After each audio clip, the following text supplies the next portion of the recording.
নমস্কার বন্ধুরা, আমি বিভাস আর আপনারা দেখছেন বিভাস ব্লগস। কল্যাণ ইউনিভার্সিটির ডিওডিএল এর তরফ থেকে একটি লিস্ট প্রকাশিত হয়েছে যারা অ্যাডমিশন নিয়েছিল পিজির তাদের জন্য। তো এই যে প্রক্রিয়াটি সেটি অক্টোবর থেকে শুরু হয়েছিল, তারই যে ফুল লিস্ট সেই লিস্ট তারা প্রকাশ করেছে। তোমরা যারা অ্যাডমিশন নিয়েছো তারা অনেকেই জানতে চেয়েছিলে যে আমাদের ভেরিফিকেশান কবে থেকে হবে বা সমস্ত কিছু ডিটেলস তোমরা আমার যে কমেন্ট বক্স সেখানে করেছিলে।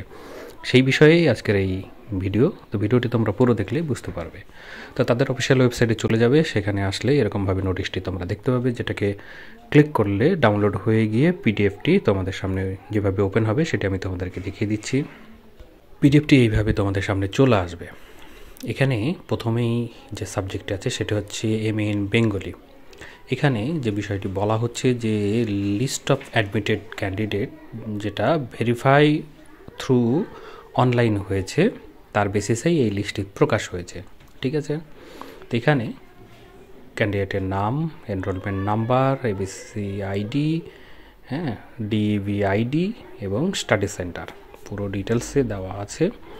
শুধু এটা নয়, অন্যান্য কলেজেরও এখানে স্টাডি সেন্টার হিসাবে যারা চুজ করেছে বা যেটা হয়ে গেছে অনলাইনে ভেরিফাই তাদের লিস্ট এখানে প্রকাশ করেছে।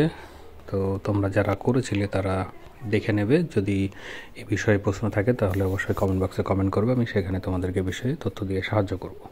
তো ফ্রেন্ডস, এই ভিডিওতে তাহলে এটুকুই। ধন্যবাদ।